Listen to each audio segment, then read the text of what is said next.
இவர்கள் வீட்டில் தீய சக்தியும் அலறல் சத்தமும் தொடர்ந்து கேட்டுக்கொண்டே இருக்கும். இதுல நீங்க முழு மனதோட சிக்கினதால இவ்வளவு பெரிய ஆபத்தை நீங்க சம்பாதிச்சு வச்சிருக்கீங்க.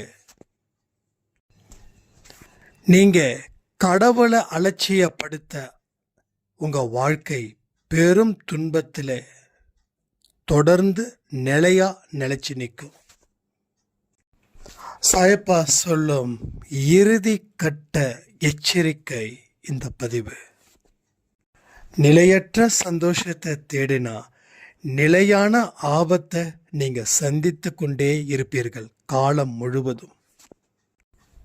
இழக்கக்கூடாததை இழந்துடாதீங்க. கடவுள் தரக்கூடிய முக்கியமான அறிவுரையும் ஆலோசனையும் தான் இந்த பதிவு.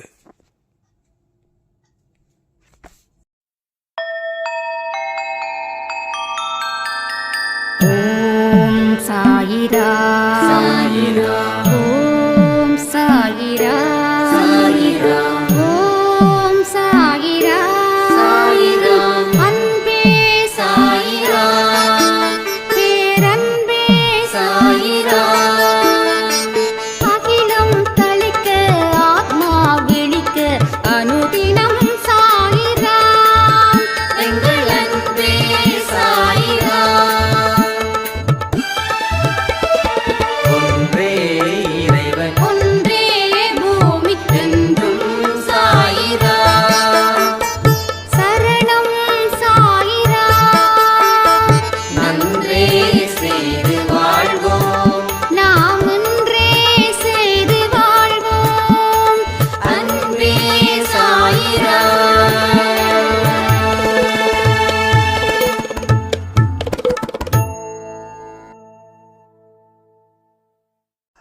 சாயிராம். என் உயிரின் உயிரானவர்களே, நேற்று இரவு கொடுத்த பதிவும் இன்னைக்கு 12 மணிக்கு கொடுத்த பதிவும் என்னுடைய வாழ்க்கையில ரொம்ப சிறப்பான ஒரு ஆரம்பமா இருந்தது. என்னுடைய ஒட்டுமொத்த குழப்பங்களும் இந்த பதிவின் மூலமா சாயப்பா எனக்கு நல்ல வழியை காண்பிச்சிருக்கிறாரு. என் வாழ்க்கையில நான் எல்லாமே இழந்தது போலவும் என்னால எதையும் பெற முடியாது அப்படின்ற ஒரு நிலையிலையும் நான் இருந்தேன். எத்தனையோ பதிவுகள் கேட்கும்போது கூட இப்படிலாம் இருந்தா நல்லா தானே இருக்கும் அப்படின்னு தான் தோணுச்சு. ஆனால் இந்த 2 பதிவை நான் கேட்க உன்னால் நிச்சயமாக சாதிக்க முடியும், உன்னால் நிச்சயமாக பெரு வாழ்க்கையை வாழ முடியும், உன்னால் நிச்சயமாக மதிப்பு மிக்க வாழ்க்கையை வாழ முடியுன்ற நம்பிக்கையை இந்த 2 பதிவும் கொடுத்ததுக்கு சாயப்பாவிற்கு கோடான கோடி நன்றிகள் அப்படின்னு சொல்லி முடிச்சிருந்தாங்க. எத்தனையோ பதிவுகள் நாம கொடுத்துக்கிட்டே இருக்கோம். எல்லா பதிவுகளும் எல்லாருக்கும் சென்றடைவது இல்லை. சாயப்பா யாருக்கு சென்றடையணும்னு நினைக்கிறாங்களோ அவங்களுக்கு மட்டும்தான் போதும். சில பேருக்கு பார்க்குறாங்க, கேட்குறாங்க, ஆனால் முழுசாக கேட்க முடியாத அளவுக்கு வெளியில் வந்துடுறாங்க. யாரெல்லாம் முழுமையாக கேட்குறாங்களோ அவங்களுக்கு சாயப்பாவுடைய ஆசீர்வாதம் முழுவதுமாக இருக்குதுன்னு என்னால் ஃபீல் பண்ண முடியுது. ஏன்னா எந்த ஒரு விஷயத்தையும் உங்களுடைய ஆர்வத்தின் படிதான் அது நடக்கும். உங்களுக்கு ஆர்வம் இல்லை அப்படின்னா உங்க மனசுக்குள்ள வேற என்ன ஆர்வம் இருக்குதுன்றத நீங்க தெரிஞ்சுக்க முயற்சி பண்றது உங்களுக்கு ரொம்ப ரொம்ப நல்லது. ஏன் தெரியுமா? நம்ம வாழ்க்கையில வாழணும்னா சில கசப்புகளையும் சில மேடுகளையும் சில அவமானங்களையும் சில முயற்சிகளையும் சில உழைப்புகளையும் நீங்க கடந்து தான் வரணும், அதை சந்திச்சு தான் வரணும். இல்லைன்னா இந்த இடத்துக்கு வர முடியாது. அதன்படி தான் சொல்றேன், உங்களுடைய ஆர்வம் இருந்துச்சுன்னா கடவுள் உங்களுக்கு ஆசீர்வதிப்பார். உங்களுக்கு ஆர்வம் இல்லை அப்படின்னா கடவுள் என்ன பண்ண முடியும்? நான் உங்களை தேடி வரேன் அப்படின்னா என்னை சந்திக்கிறதுலையும் என்கிட்ட பேசுறதுலையும் உங்களுக்கு ஆர்வம் இருந்தாதான் நீங்க என்னை வரவேற்க முடியும். அந்த ஆர்வம் இல்லைன்னா என்ன பண்ண முடியும்? வந்தன்னா திரும்பி தான் போகணும். அதே போலதான் இங்கேயும் நடக்குது. அவர் வராரு, ஆனா திரும்பி போறாரு. எத்தனையோ தடவை அவர் வந்தாரு, ஆனா திருப்பி போக வச்சிங்க. அதற்கு அடிப்படை காரணம் ஒன்னே ஒண்ணுதான், உங்களுக்கு ஆர்வம் இல்லை. உங்களுக்கு ஆர்வம் இல்லை. உங்க வாழ்க்கையை சிறப்பா செதுக்கணும் அப்படின்ற ஒரு ஆர்வம் முழுமையாக இல்லை. அப்போ அது என்ன செய்யணும் அப்படின்ற ஒரு விஷயத்தை நாம தெரிஞ்சுக்க முயற்சி பண்ணும்போது தான் எந்த ஒரு பதிவையும் சரி, இல்லை வேறு சிலர் பேசக்கூடிய விஷயங்களும் சரி, முழுமையாக நம்ம என்னைக்கு கேட்க ஆரம்பிக்கிறோமோ அன்னைக்கு தான் கடவுள் உங்களுக்கு சில வழிகளை சொல்லி கொடுப்பாரு. எத்தனையோ வழிகள், எத்தனையோ மனிதர்கள் காட்டுறாங்க. ஆனா கடவுளுடைய வழிகளை காட்டுவது அப்படின்றது மிக சிலரே. ஒரு அம்மா சொன்னாங்க, நான் இந்த மூட நம்பிக்கையில விருப்பம் இல்லாதவளா தான் நான் இருந்தேன். ஆனா என்னுடைய குடும்பத்தில் இருக்கக்கூடிய வறுமையை பயன்படுத்தி என்ன சில கோயிலுக்கு போங்க, அங்க இவரை சந்திங்க, அவர் கேட்குற தொகையை நீங்க கொடுத்தீங்கன்னா உங்களுடைய ஒட்டுமொத்த பிரச்சனைகளையும் தீர்ப்பாரு அப்படின்னு சொல்லி இதுவரைக்கும் 1,00,000க்கு மேல நான் செலவு பண்ணிட்டேன் அப்படின்னாங்க. ஸோ எத்தனையோ வழிகள் உங்களுக்கு இருக்குது. ஆனா எது எல்லாம் கடவுள் வழி அப்படின்ற ஒரு விஷயத்த நீங்க தெரிஞ்சாதான் நீங்க ஏமாறாம இருக்க முடியும். நீங்க தெரியலன்னா உங்களை ஏமாற்றுபவர்கள் உங்க கூடவே தான் இருப்பாங்க. அப்போ நான் ஏமாந்துட்டேன்னு சொல்லி கடவுள்கிட்ட அழுவுறது எந்த வகையில் நியாயம்? ஸோ உங்களுக்கு ஒரு ஜஸ்டிஸ் வேணும்ல. பட் அந்த ஜஸ்டிஸ் நீங்க ஏமாந்து கடவுள் அதுக்கு பொறுப்பு இல்லை. கடவுள் சொல்றாரு, நல்லா உழைச்சிடுங்க, நிறைய உதவி செய்யுங்க, தேவையில்லாத பழக்க வழக்கத்தில் ஈடுபடாதீங்க, உண்மையா இருங்க, நேர்மையா இருங்க. இதுதான் கடவுள் சொல்லக்கூடிய வரிகள். அதை விட்டுட்டு கடவுள் வேற ஒரு வழிகளை சொல்றாருன்னா அது எந்த வழியா இருக்கும்னு நினைக்கிறீங்க? இந்த மாதிரி வழியா?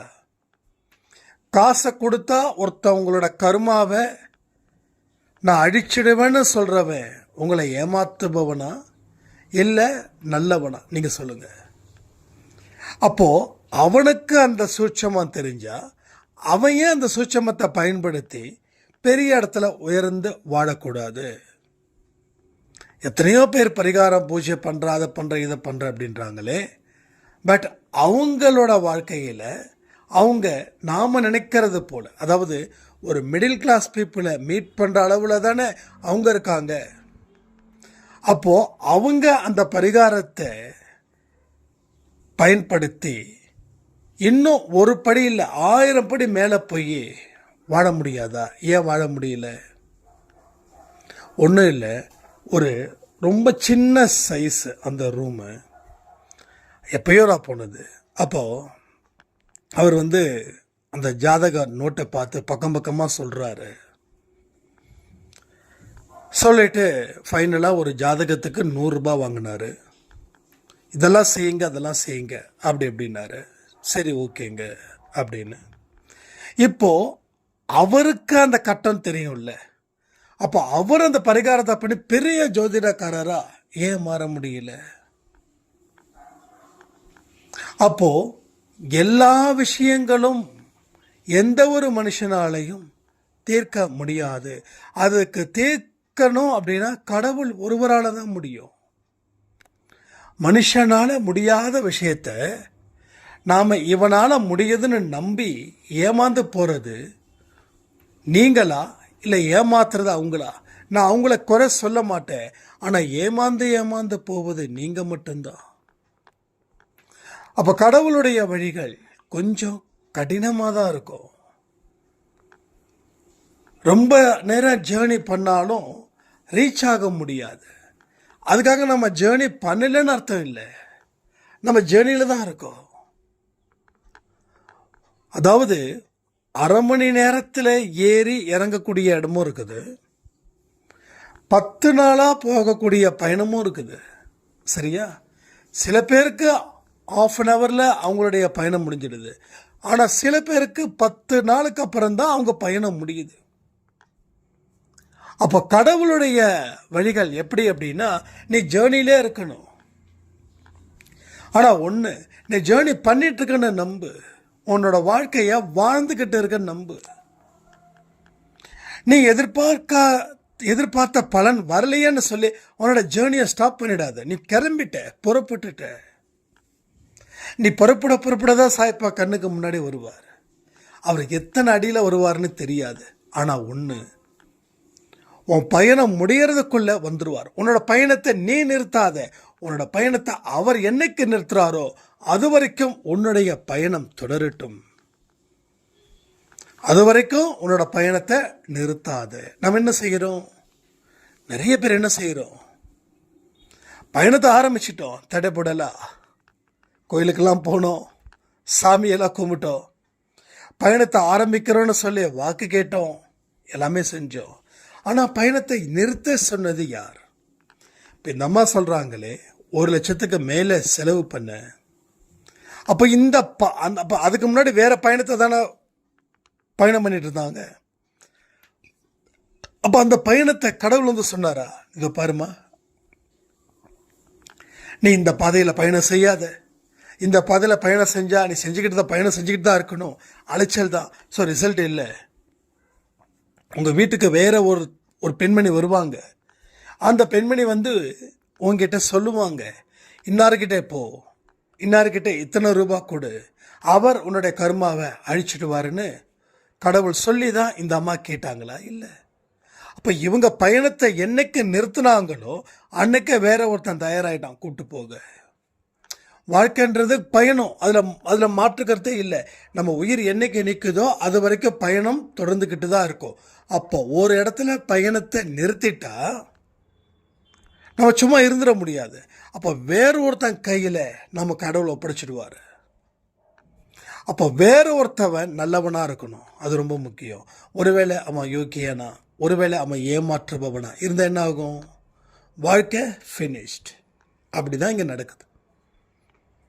ஸோ எத்தனையோ குடும்பத்தில் நடந்திருக்குது. உங்கள் குடும்பத்தில் நடந்திருக்கலாம், இல்லை உங்கள் சொந்தக்காரவங்களுக்கு நடந்திருக்கலாம். கொஞ்சம் டீப்பாக வாட்ச் பண்ணி பாருங்க.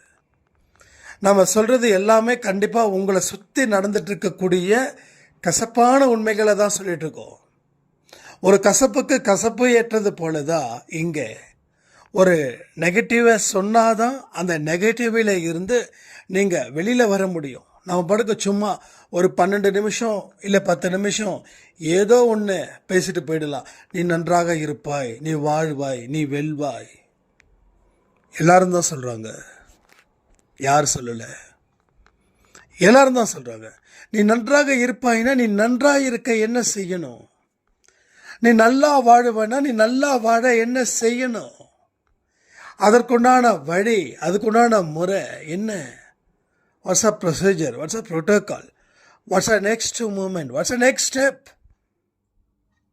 ஸோ இதெல்லாமே நாம் அனலைஸ் பண்ணி அங்கே இருந்து you can start your career.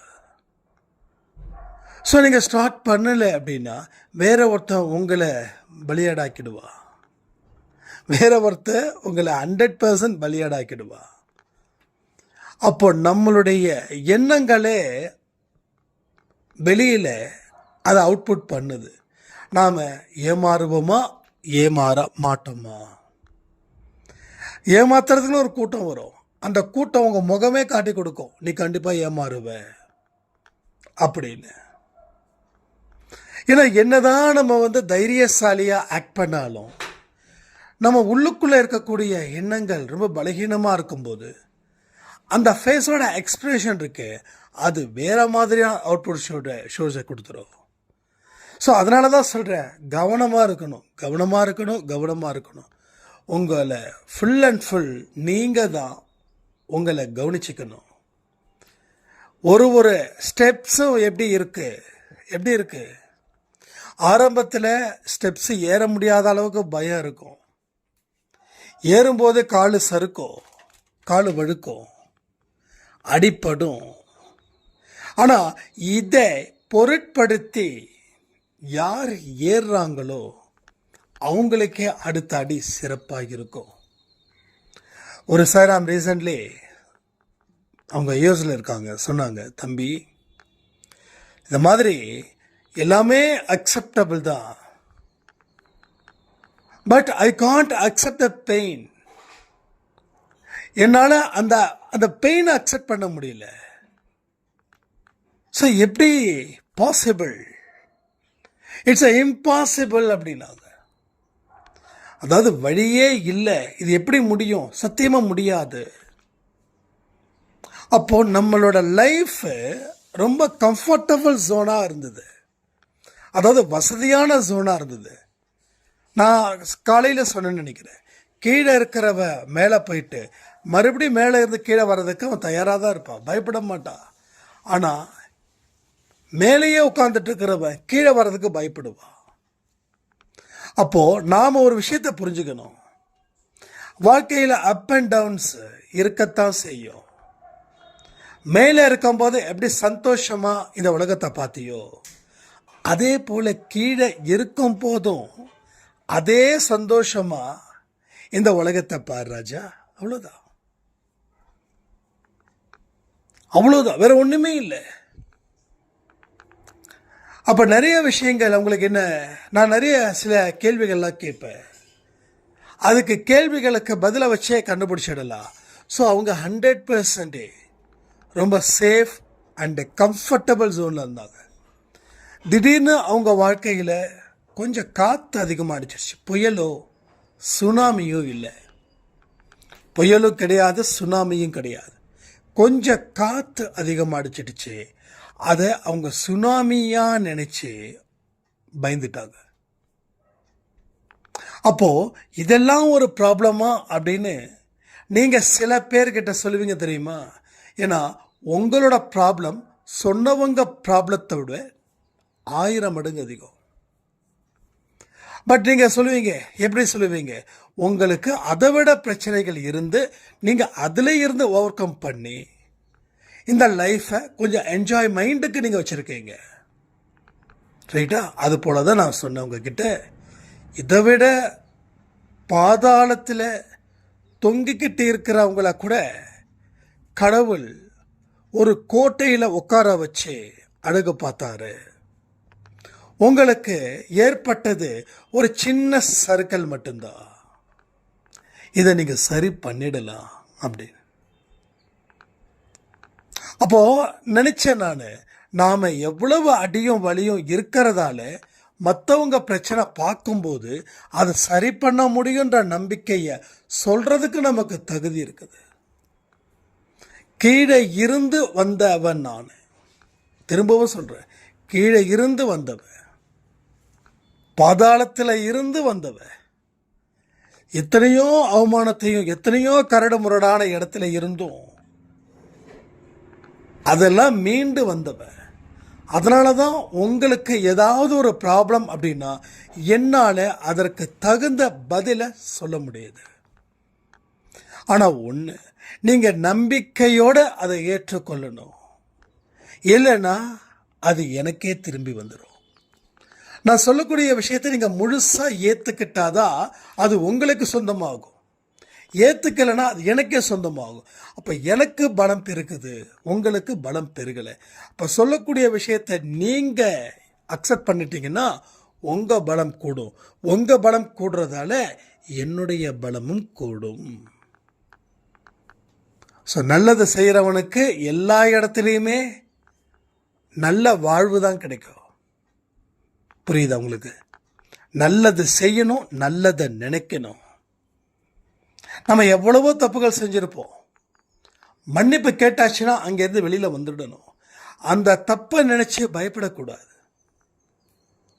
அந்த பயம் வாழ்க்கையில் எதையுமே செய்ய விடாமல் நம்மளை ஒரு வழி ஆக்கி நம்மளை அசிங்கப்படுத்தி கேவலப்படுத்தி நடு தெருவில் நிற்க வச்சிடும்.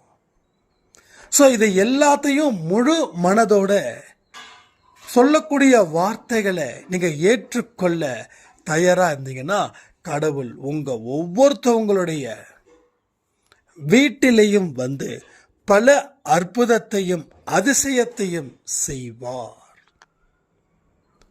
உங்கள் வீட்டில் அற்புதம் செய்யணும், அதிசயம் செய்யணும் அப்படின்னா இந்த நேரத்தில் ஜெய் சாய் ராம் சொல்லுங்க.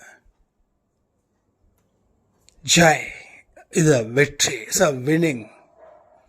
உங்கள் வாழ்க்கையில் வெற்றி பயணத்தை நீங்கள் ஆரம்பிச்சிட்டீங்க. இப்போ வெற்றி பயணத்தில் தோல்விகள் வரும். வெற்றி பயணத்தில் வரக்கூடிய ஃபெயிலியர் அது உங்களுக்கு 10 மடங்கு வெற்றியை கொடுக்கும். அடுத்த கட்டத்தை நகரும்போது சொல்லுவாங்க இல்லையா, நீங்கள் நம்புறத வச்சே நான் சொல்கிறேனே, ஜோசியத்தில் குரு உங்களை இந்த கிரகத்தை பார்க்கறதால உங்களுக்கு சகல சந்தோஷம் இருக்குது. ஆனால் பாருங்க, இந்த ராகு என்ன பண்ணுறான், இவனை பார்க்கறதால வரக்கூடிய அத்தனை நல்ல நன்மைகளும் இவன் பார்க்கறதால உங்களுக்கு கெட்டு போயிடுச்சுன்னு சொல்லுவாங்க. எத்தனை பேருக்கு இப்படிப்பட்ட விஷயத்த சொல்லியிருக்காங்க. இந்த பார்வை நல்லா இருக்கு, ஆனால் இன்னொரு கிரகம் அந்த கிரகத்தை பார்க்கறதால அவனோட பார்வை நல்லா இருந்தும் நன்றாக இருந்தும் தீமைகளே உங்களுக்கு வருது. அதே போல தான் எங்கேயும் ஒரு வெற்றி பயணத்தை நீங்கள் ஆரம்பிச்சிட்டிங்கன்னா நிச்சயமாக ஒரு ஃபெயிலியர் உங்களுக்கு வரும். அந்த ஃபெயிலியர் எதுக்கு அப்படின்னா, அந்த ஃபெயிலியரை நம்ம மனப்பூர்வமாக சந்தோஷமாக கான்ஃபிடெண்ட்டாக அதை ஏற்றுக்கிட்டா அடுத்த படி வெற்றி.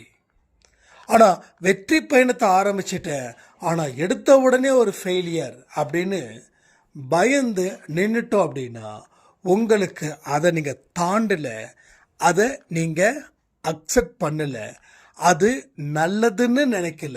அதனால் என்ன ஆச்சு, உங்களுக்கு அந்த ஒரு தோல்வி வாழ்க்கை முழுவதுமாக எதிரொலிக்குது. ஒரு சொட்டு விஷம் பாலில் கலந்தா 1 லிட்டர் பாலும் விஷமாகும். ஸோ நெகட்டிவிட்டி அப்படின்றது ரொம்ப பரவி கிடக்குது. நான் சொன்னது போல் 1 லிட்டர் விஷத்தில் 1 சொட்டு பால் விழுந்தா அந்த விஷம் பாலாக மாறுமா என்ன? ஆனால் 1 லிட்டர் பாலில் 1 சொட்டு விஷம் விழுந்தா அந்த பாலே என்ன ஆகும், விஷமாகும். இப்போ தெரியுதா நெகட்டிவிட்டி எவ்வளவு பெரிய ஒரு டேஞ்சரஸ் அப்படின்னு? நெகட்டிவிட்டி, மாயை, விதி, கர்மா எல்லாமே கிட்டத்தட்ட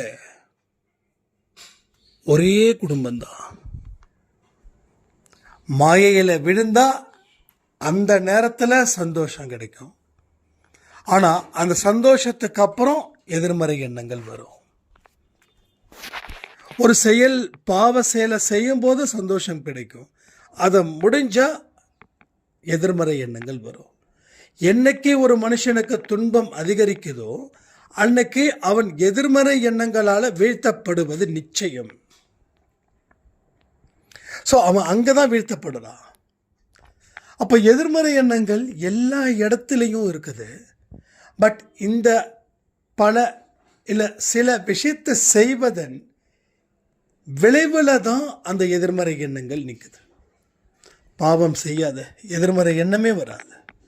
நல்லதை செய், எதிர்மறை எண்ணமே வராது. பல பேருக்கு நம்பிக்கைக்குரிய வார்த்தை சொல்ல எதிர்மறை எண்ணம் வராது. உன் வீட்டில் அம்மா அப்பா கணவனோ மனைவியோ மாமனாரோ மாமியாரோ என்ன சொன்னாலும் வாக்குவாதம் செஞ்சாலும் அமைதியாக போயிடுங்க, எதிர்மறை எண்ணம் வராது. இல்லைன்னா ஒவ்வொரு பாயிண்ட்டையும் நீங்கள் எடுத்து என்ன இப்படி சொல்லிட்டாங்கன்னு ஒரு முறையும் நீங்கள் சொல்லும்போது ஒரு முறை ஒரு தடவை தான் சொல்கிறீங்க, ஆனால் அது 100 ஆகுது. 2 தடவை சொல்கிறீங்க, அது 1000 ஆகுது. 3 தடவை சொல்கிறீங்க, அது 10,000 ஆகுது, லட்சம் ஆகுது, கோடி ஆகுது, மில்லியன் ஆகுது. நீங்கள்லாம் நினச்சிட்டு இருக்கீங்க எதிர்மறை எண்ணங்களை அழிச்சிட முடியும். அதை செயல் மூலமாக தான் அழிக்க முடியும். எண்ணத்தின் மூலமாக அழிக்கிறதுன்றது ரொம்ப கஷ்டம். செயல் மூலமாக அழிக்க முடியும். ஏன் 1ஆம் தேதி சாப்பாடு வாங்கி கொடுக்க சொல்கிறோம்? ஏன் 1ஆம் தேதி ஃபுட் டொனேட் பண்ண சொல்கிறோம்? உங்களுக்கு ஒரு ஆத்ம திருப்தி, அது ஒரு செயல். அந்த செயல்படும் வேகம், அதன் மூலமாக எதிர்மறை எண்ணங்கள் குறையுது. ஏன் தெரியுமா? நான் வாழ்க்கையில் பல கஷ்டத்தை அனுபவிச்சிருக்கேன்னு ஒரு வாதத்துக்கு சொல்கிறேன். அப்போது நான் ஒருத்தவனுக்கு உதவி செய்கிறேன். அப்போ நான் அவனுக்கு உதவி செய்யும்போது எனக்கு கீழே எத்தனை பேர் இந்த உலகத்தில் இருக்காங்க, எத்தனை பேர் இருந்தும் கஷ்டப்பட்டுட்டு இருக்காங்க, கஷ்டப்பட்டும் எத்தனை பேர் வாழ்ந்துக்கிட்டு இருக்காங்கன்னு நான் கண்ணால் பார்க்குறேன் பாருங்க. அது எனக்கு நேர்மறை எண்ணங்களாக வருது. நான் எதிர்மறையை தான் பார்க்குறேன், அதாவது முடியாத ஒருத்தவங்களை பார்க்குறேன், ஆனால் அது எனக்கு நேர்மறையாக மாறுது. புரியுதா உங்களுக்கு? நேர்மறையாக மாறுது. அப்போ எதிர்மறை எண்ணங்கள் வரக்கூடாதுன்னு கடவுளை வணங்கி கற்பூரத்தை சொல்கிறது நியாயமாக இருக்கா? இல்லை அந்த கற்பூரம் விற்கிற காசுக்கு 10 ரூபாய்க்கு பிஸ்கட் பாக்கெட்டை வாங்கிட்டு வந்து ஒரு ஏழை குழந்தைக்கு சாப்பிட ராஜான்னு சொல்கிறது நேர்மறை எண்ணங்களை வர வைக்குமா? நீங்கள் யோசிச்சு பாருங்கள். அதனால தான் நான் சொல்கிறேன், நீங்கள் உங்களுடைய கைகளாலேயே உணவுகளை வழங்குங்கள். முடியலன்னா நீங்கள் எனக்கு கூகுள் பே பண்ணுறீங்க, ரொம்ப சந்தோஷம். இல்லை மற்ற உண்மையான மனிதர்கள் இவங்க சாப்பாடு கொடுக்குறாங்கன்ற நம்பிக்கையில் பண்ணுறீங்க, ரொம்ப சந்தோஷம். ஆனால் நீங்கள் ஏதாவது ஒரு டேயில் ஒரு சான்ஸ் எடுத்து பாருங்கள், அப்போது பசியாக இருக்கிறவனுக்கு நீங்கள் சாப்பாடை கொடுக்கும்போது அவன் அந்த சாப்பாடை சாப்பிடும்போது கொஞ்சம் ஓரமாக நின்று பாருங்க. அப்போ தெரியும் நமக்கு கடவுள் எவ்வளவு ஒரு வாழ்க்கையை கொடுத்துருக்காரு அப்படின்னு.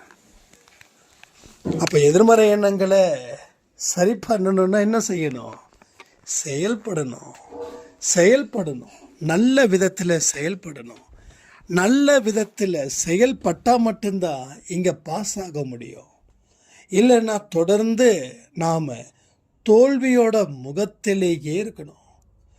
சொல்லுவாங்கல்ல, தோல்வி முகத்திலே இருக்கான் அவன். எஸ், ஏன்னா அவன் சும்மா பேசினான்.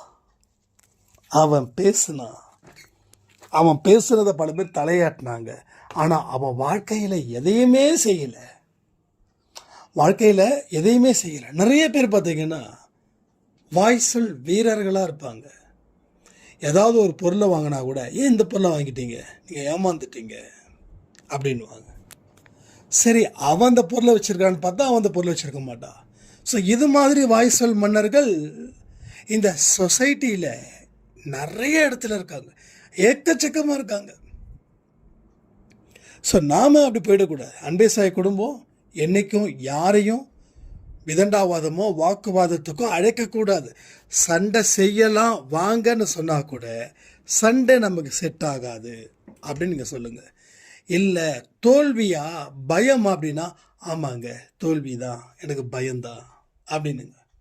ஸோ தப்பே கிடையாது. ஒருத்தன் உங்களை மதிக்கணும்னு நினச்சி உங்களுக்கு பிடிக்காத விஷயத்த நீங்கள் தயவு செய்து செய்யாதீங்க. ஏன்னா தயவு செய்து ஏன் செய்ய வேண்டாம்னு சொன்னேன்னா, நீங்கள் என்னை மதிக்கணும், அதனால் சுட சுட கேள்விகளை அவங்ககிட்ட கேட்கணும், கேட்டால் தான் என் மனசு மாறும் அப்படின்னு நீங்கள் கேட்கும்போது அது உங்களுக்கே பெரிய அளவில் சூழ்ச்சியாக வந்து முடிஞ்சிடும். எத்தனையோ பேர் யார் என்ன சொன்னாலும் சரி, ஒரு இடத்துல கூட நீங்கள் வாய் திறக்க வேண்டாம். ஜஸ்ட் ஒரு ஸ்மைல் மட்டும் பண்ணிடுங்க, அது போதும். ஏன்னா வெற்றி பெறுவதற்கு தான் நான் பேசிகிட்டு இருக்கேன். நான் தோல்வி அடையணும்னா சண்டைக்கு மல்லுக்கட்டை நில்லுங்கன்னு சொல்லியிருப்பேன். ஸோ இங்கே வெற்றி தேவை, ஒரு வின்னிங் தேவை. அப்போ என்ன பண்ணணும்? அமைதியான முறையில் போராடு. நீ போராடுறது பிறருக்கு தெரியாத வண்ணம் போராடு. நான் அதை செய்கிறேன் இதை செய்கிறேன்னு முன்கூட்டியே சொல்லாத. நீ முன்கூட்டியே சொல்லணும்னா கண்டிப்பாக அது உனக்கு திருப்பி திருப்பி திருப்பி ஒரு தோல்வியை தான் கொடுக்கும். அதனால் உன்னுடைய ரிசல்ட்டு உன்னை இந்த ஊர் உலகம் பார்க்கட்டும். அது வந்தால் கூட கடவுளுக்கு நன்றிகள் சொல்லு. கடவுள் நன்றிகள் சொல்லுவீங்களா? யாருமே ஒரு விஷயத்தை முடிவு பண்ணிக்கோங்க. இன்னைக்கு நம்ம எப்படி கடவுள்கிட்ட ரொம்ப நல்ல மனுஷனா அவருக்கு பிடிச்சது போல நம்ம வாழ்க்கையை வாழ்ந்துக்கிட்டு இருக்கோமோ, அதே போல தான் நீங்கள் வாழ்க்கையில் எவ்வளவு உயரத்துக்கு போனாலும் சரி, இன்னைக்கு எந்த மனநிலையில் இருக்கீங்களோ அதே மனநிலையில் தான் நீங்கள் அப்பொழுதும் இருக்கணும். இப்போது இந்த பதிவில் சொல்லக்கூடிய விஷயத்தை நீங்கள் செஞ்சீங்கன்னா வாழ்க்கையில் வாழ முடியுமா வாழ முடியாதா? இது கேள்விக்கான நேரம். வாழ முடியுமா வாழ முடியாதா? ஒன்று. ரெண்டாவது, 8 மணிக்கு ஒவ்வொரு நாளும் நான் ப்ரே பண்ண சொல்லியிருக்கேன் வீடு பற்றி. அதை எத்தனை பேர் செய்கிறீங்க? இன்னைக்கு காலையில் 12 மணிக்கு கொடுத்த பதிவை எத்தனை பேர் கேட்டீங்க? எத்தனை பேர் கேட்டதில் முழுமையாக கேட்டீங்க? அதை பற்றி உங்களுடைய கருத்து என்ன? ஏன்னா இனிமே நாம் ரொம்ப தெளிவாக நிதானமாக இந்த வாழ்க்கையை வாழ போகிறோம். வரக்கூடிய பதிவுகள் ஒவ்வொன்றும் உங்கள் வாழ்க்கையை வழி நடத்துவதற்காகவே. இதை ஏன் இவ்வளோ அழுத்தம் திருத்தமாக சொல்கிறேன் அப்படின்னா, இன்னைக்கு மெடிடேஷன் செய்யும்போது பல உண்மைகளை சாய்ப்பா காட்சிப்படுத்துகிறார். என்ன தெரியுமா? அன்பை சாய் குடும்பத்தில் இருக்கிறவங்க மாய வலையில் சிக்கிறாங்க. எனக்கு ரொம்ப அதிர்ச்சியாக இருந்தது. மாய வலையில் சிக்கிறாங்க. அவங்க மாய வலையில் சிக்குனா அவங்க வாழ்க்கையில் இழக்கக்கூடாததை கூட அவங்க இழந்துருவாங்க. அப்போ இனிமே உன்னுடைய ஒரு பதிவும் அவங்களுக்கு பொறுமையாக நிதானமாக சொல்லணும். நாம் என்ன பண்ணுவோம், ஒரு பதிவை சொல்லி முடிச்சுட்டு அந்த பதிவை பற்றி பேசாமல் வேறு ஒரு பதிவை சொல்லுவோம். இனிமேல் கண்டினியூஷன்ஸ் கண்டிப்பாக உங்களுக்குள்ளே வரும். ஏன்னா அவர் இன்னைக்கு தான் இந்த வார்னிங் எனக்கு கொடுத்துருக்காரு இல்லையா? ஆனால் அந்த கண்டினியூஷன் கண்டிப்பாக இருக்கும், எல்லா பதிவுலேயும் இருக்கும். ஒன்று தான் சொல்கிறேன், இந்த ஒரு விஷயத்தையும் உங்களுக்குள்ள கடவுள் கொண்டு வந்து சேர்த்துருக்காரு. பட் இதையும் நான் அலட்சியப்படுத்துவேன் அப்படின்னா நீங்கள் இழக்கக்கூடாத பல விஷயத்தையும் இழப்பீர்கள். இதை பயப்படுத்த சொல்லலை. நான் மெடிடேஷன் செய்யும்போது சாய்ப்பா சொன்ன எச்சரிக்கை. சரி, எச்சரிக்கை மட்டும்தான் பண்ணுவாரா? இல்லை. அதாவது 2 சைடாக நான் அந்த தியானத்தில் பார்க்குறேன். ஒரு சைடு கம்ப்ளீட் பிளாக், ஒரு சைடு நல்ல பயங்கரமாக ஒயிட். இடத்த சொல்கிறேன், பிளாக். அந்த பிளாக்காக இருக்கிற இடத்துல ஒரு மாதிரி அழுகை சத்தம் ரொம்ப ஜாஸ்தியாக இருக்குது. அந்த வெள்ளையாக இருக்குன்னு சொல்லுங்க, அங்கே பார்த்தீங்கன்னா ஒவ்வொருத்தவங்களுக்கும் சாந்தமாக, பொறுமையாக, நிதானமாக, சிரிச்ச முகத்துடன், இயல்பான மனிதர்களா, நோய் இல்லாமல், நொடி இல்லாமல், நல்ல செல்வத்தோட, நல்ல வளத்தோட, ஒருத்தவங்க அவ்வளவு அன்பை பரிமாறக்கூடியவர்கள் மாதிரி காட்சியளிக்கிறாங்க. கிட்டத்தட்ட 60 தாண்டி இருக்கிறவங்க ஜாஸ்தியாக இருக்காங்க. அந்த வெள்ளையாக இருக்கக்கூடிய ஒரு இடத்துல பார்க்கும்போது அவங்க ஒரு அழகான சந்தனம் போட்டு வச்சுருக்காங்க. தலையில் வெள்ளை முடியும் கருப்பு முடியும் கலந்தது போல் இருக்குது. கொஞ்சம் ஒரு மாதிரி சாண்டல் கலர் மாதிரி சாரீஸில் இருக்காங்க. அதே போல் ஆண்களும் ஆனால் இந்த சைடில் ஒரு விதமான அதை சொல்கிறதுக்கே ஒரு மாதிரி இருக்கு. எனக்கு சீரியஸாக தலை சுத்துற மாதிரி இருக்கு. இது கடவுள் மேலே சத்தியம்.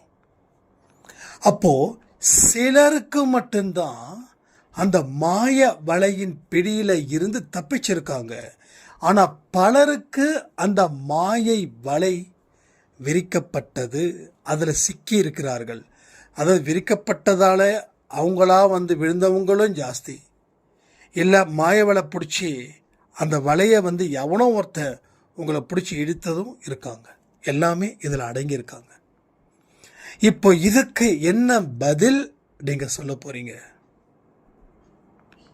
கடவுளுடைய வார்த்தைகளை நான் அலட்சியப்படுத்துவேன், எனக்கு பொறுமை எல்லாம் கிடையாது, நான் வேகமாக முன்னேறணும், அதுக்கு முன்னேறுவதற்கு எந்த வழி இருந்தாலும் அந்த வழியை பயன்படுத்துவேன், அது பாவப்பட்ட வழியா புண்ணியப்பட்ட வழியான்னு தெரியாது. ஒருவேளை இப்போ பாவம் செய்து என் வாழ்க்கையை நான் வாழ்ந்துக்கிறேன், அந்த பாவத்துக்கு பிராயச்சித்தம் என்ன செய்யணுமோ அதை நான் செய்கிறேன். இந்த மாதிரியான மனிதர்கள் நிறைய பேர் இருக்காங்க. ஸோ இவங்களுக்கெல்லாம் என்ன இடம் தெரியுமா? அந்த கருப்பான ஒரு இடம் தான் காத்துட்ருக்கு. ஆனால் எவ்வளவு கஷ்டமாக இருந்தாலும் சரி, நான் கடவுளுடைய குழந்தையாகவே இருப்பது தான் எனக்கு பெருமை, அதுதான் எனக்கு துணிச்சலும் நம்பிக்கையும் சந்தோஷமும் அப்படின்னு சொல்கிறவங்க அந்த வெள்ளையான ஒரு இடத்துல இருக்காங்க. அதாவது அந்த வெள்ளை மாளிகைன்னு கூட வச்சுக்கலாம், அப்படி வச்சுக்கலாம். அது மாளிகை தான் அது, ஒரு வெள்ளை மாளிகை, பெரிய மாளிகை. அந்த ஒயிட் ஹவுஸ் கேள்விப்பட்டிருக்கீங்களா? அமெரிக்க பிரசிடென்ட் இருக்கிற அந்த ஒயிட் ஹவுஸ் அப்படியே ஒரு நல்ல பிரைட்னஸாக இருக்குது. ஸோ இன்னொன்று பார்த்தீங்கன்னா அப்படியே ஒரு மாதிரி பாழடைஞ்ச பங்களா, அது வந்து ரொம்ப ஒரு இருட்டான இடத்துல இருக்குது. 12 மணி வெளிச்சம் கூட அந்த மண்டபத்துக்குள்ளே போகலை, லைட் இல்லை, ஃபேன் இல்லை, நல்ல வார்த்தைகள் சொல்ல எதுவுமே இல்லை, ஒரு மரண பீதி, ஒரு மரண ஓலம் அந்த மாதிரி. ஸோ அலட்சியப்படுத்துகிறவர்களுக்கு அந்த இடம், அலட்சியப்படுத்தாமல் நல்ல வாழ்க்கையை வாழணும்னு நினைக்கிறவங்களுக்கு இந்த இடம். நீங்கள் எந்த இடத்துக்கு போக போகிறீங்கன்றதையும் கமெண்ட் பண்ணுங்கள். ஸோ திரும்பவும் சொல்கிறேன், வாழ்க்கை அப்படின்றது நரகமாக்கிக்கிறதும் சொர்க்கமாக்கிக்கிறதும் நம்ம கையில் தான் இருக்குதுன்னு சொல்லி இந்த பதிவை நான் முடிக்கிறேன். ஜெய் சாய்ராம்.